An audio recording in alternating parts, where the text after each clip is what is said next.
ഇന്ന് ഞാൻ ഈ ഒരുങ്ങിപ്പോകുന്നത് അത്ര നല്ല സന്തോഷമുള്ളൊരു കാര്യത്തിനല്ല.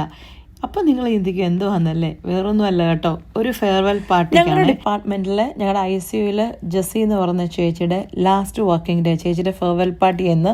അപ്പോൾ അതിന് വേണ്ടിയിട്ട് ഞാൻ ഒരുങ്ങി പോകുന്നത്, എനിക്ക് ഓഫ് ആയിരുന്നത് കൊണ്ട് ഞാൻ വീട്ടിൽ നിന്ന് ഒരുങ്ങി പോകുന്നതേ ഉള്ളൂ. അങ്ങനെ പതുക്കെ നമ്മൾ ഹോസ്പിറ്റലിൽ ചെന്നു. എൻ്റെ പല വീഡിയോസിലും ഞാൻ കാണിച്ചിട്ടില്ല എവിടെ ഞാൻ വർക്ക് ചെയ്യുന്നതെന്ന്. അത് തന്നെ അങ്ങനെ ചെയ്യുന്നു. ഞാൻ ചെന്നപ്പോൾ അധികം ആൾക്കാരൊന്നും വന്നു തുടങ്ങിയിട്ടില്ല. ഇത് കണ്ടോ, ജെസ്സിസ് മാസലാമ എന്ന് എഴുതിയേക്കുന്നത്. മാസലാമ എന്ന് പറഞ്ഞാൽ ഫെയർവെല്ലിൻ്റെ അറബിക് വേർഡ് കേട്ടോ. ഞാൻ ചെന്ന പാടെ എല്ലാവരെയും കത്തി വെച്ച് കൊല്ലുന്നുണ്ട്. എൻ്റെ അടുത്ത് നിൽക്കുന്നതാണ് ജെസ്സി ചേച്ചി. നമുക്ക് പിന്നെ കത്തിവെപ്പിന് പഞ്ഞൊന്നും ഇല്ലല്ലോ, ആരെ കിട്ടിയാലും കത്തിവെക്കും. എല്ലാവരെയും കൂടെ ഒന്നിച്ച് കിട്ടുമ്പോൾ കത്തിവെപ്പിച്ചിട്ട് കൂടുന്നേ ഉള്ളൂ. ഞാൻ പറഞ്ഞില്ലേ, ഞാൻ ചെന്നപ്പോൾ അധികം ആൾക്കാരൊന്നും വന്നിട്ടില്ല. നമുക്ക് ഈ പതുക്കെ എന്താ പറയുക, ലേറ്റായിട്ട് പോകുന്ന വലിയ താല്പര്യമില്ലാത്തതുകൊണ്ട് ലേറ്റസ്റ്റായിട്ട് പെട്ടെന്ന് എന്നാണ് ആൾക്കാർ വന്നു തുടങ്ങുന്നതേ ഉള്ളൂ. പക്ഷേ എന്താ പറയുന്നത്, ഈ ഫെയർവെൽ പാർട്ടി എന്ന് പറഞ്ഞാൽ എനിക്ക് ഭയങ്കര ഫേവറേറ്റാണ്. എൻ്റെ ചില വീഡിയോസിലൊക്കെ ഞാൻ ചേച്ചിനെ കാണിച്ചിട്ടുണ്ട്. ചേച്ചി നമ്മുടെ വീട്ടിലിടയ്ക്ക് വരാറുണ്ട്, ചേച്ചിയുടെ അടുത്ത് പോകാറുണ്ട്. ഞാൻ ഫുഡൊക്കെ ഉണ്ടാക്കുമ്പോൾ ഇടയ്ക്ക് ചേച്ചിക്കൊക്കെ വല്ലപ്പോഴും കൊണ്ട് കൊടുക്കാറുണ്ട്. എൻ്റെ ഏറ്റവും വലിയ ധൈര്യം ചേച്ചി ജോലിയിലുള്ളപ്പം, ഞാൻ സിംഗിൾ ആയിരുന്നപ്പോൾ തൊട്ട് കേട്ടോ, ഞാൻ ഈ അബുദാബി വരുമ്പോൾ കല്യാണത്തിന് മുമ്പ്, ഞാൻ വീഡിയോ പറഞ്ഞിട്ടുണ്ടെന്ന് അറിയത്തില്ല, ഞാൻ എൻ്റെ കല്യാണത്തിനൊക്കെ മുമ്പ് ഞാൻ പഠിച്ചു കഴിഞ്ഞ് ഉടനെ വന്ന അബുദാബിയിൽ നമ്മുടെ D0 ICUവിൽ.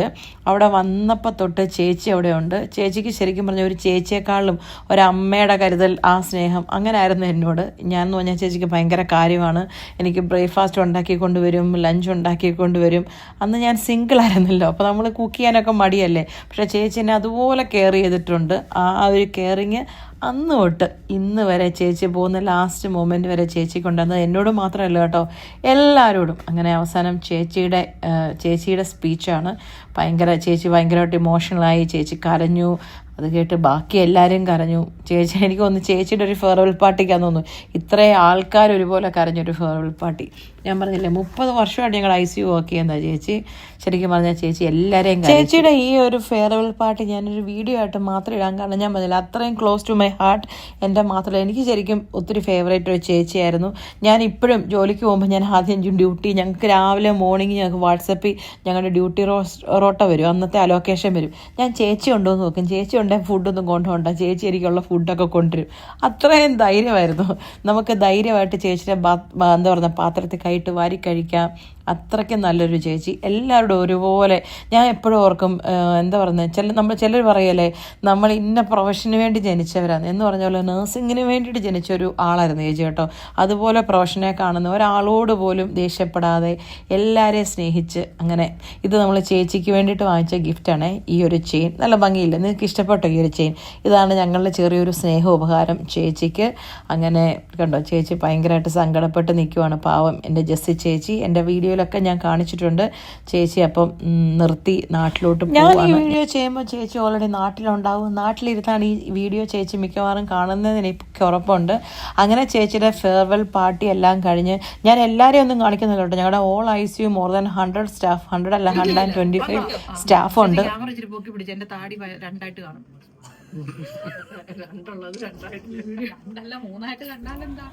അപ്പൊ എല്ലാവരുടെ വീഡിയോ ഒന്നും ഞാൻ എടുത്തിട്ടില്ല. കുറച്ച് പേര് നമ്മുടെ ക്ലോസ് സർക്കിളിലുള്ളവരുടെയൊക്കെ എടുത്തിട്ടുള്ളൂ. ബിക്കോസ് എല്ലാവർക്കും വീഡിയോ വരുന്നൊന്നും ഇഷ്ടമില്ലാത്തത് കൊണ്ട് അത്ര ആൾക്കാരെ എടുത്തിട്ടില്ല. അവസാനം ചേച്ചിയുടെ പ്രിയപ്പെട്ട എല്ലാവരും ചേച്ചിയുടെ നിന്ന് ഫോട്ടോ എടുക്കുന്നത് ധൃതിയിലാണ്. നമുക്ക് പിന്നെ ഫോട്ടോയും വീഡിയോയും പണ്ടേ ഒരു വീക്ക്നെസ് ആയതുകൊണ്ട് അത് കഴിഞ്ഞിട്ടേ ഉള്ളൂ. കാരണം ഇനി ഒരു ഫോട്ടോ ചേച്ചിയുടെ അടുത്ത് എടുക്കണമെങ്കിൽ നമ്മൾ ട്രിവാൻഡ്രം വരെ സഞ്ചരിക്കേണ്ടി വരും. കാരണം നമ്മുടെ ജെസ്സി ചേച്ചി ഒരു തിരുവനന്തപുരംകാരിയാണ്. പത്മനാഭന്റെ മണ്ണിൽ എന്ന് പറഞ്ഞ പോലെ അല്ലേ, പത്മനാഭന്റെ നാട്ടുകാരിയാണ്. അങ്ങനെ എന്താ പറയേണ്ടത്, ഫോട്ടോയും വീഡിയോസും സംഭവങ്ങളും ഒക്കെ എടുത്ത് ഞങ്ങൾ ചേച്ചീനെ എന്താ പറയുന്നത്, ഫെയർവെൽ സ്പീച്ചിന് എല്ലാവരെയും കരഞ്ഞെങ്കിലും ഫോട്ടോയ്ക്ക് വേണ്ടി നമ്മൾ ആരെയും കരയിപ്പിക്കത്തില്ലല്ലോ. എല്ലാവരെയും ചിരിച്ച് സന്തോഷത്തോടെ ചേച്ചിയെ യാത്രയാക്കി. അപ്പോൾ എനിക്ക് ഭയങ്കര ആഗ്രഹമായിരുന്നു ഇതൊരു വീഡിയോ ആയിട്ട് തന്നെ ചെയ്യണമെന്ന്.